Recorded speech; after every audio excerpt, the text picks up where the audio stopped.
We're going to show you how to project your LabQuest onto your smart screen using the LabQuest viewer.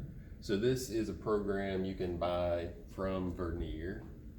And so you can connect your LabQuest to your smart screen. These have to be on the same Wi-Fi network.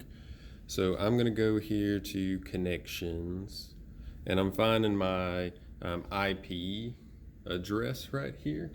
And so I'm going to type this IP address in. This IP address tends to change every time you use a LabQuest, at least mine do. All right, so I got that typed in. I'm going to click add. It's going to take it just a moment here. All right, and so now my LabQuest screen is showing on my big screen. And now I can control everything from either location. So I can make this bigger.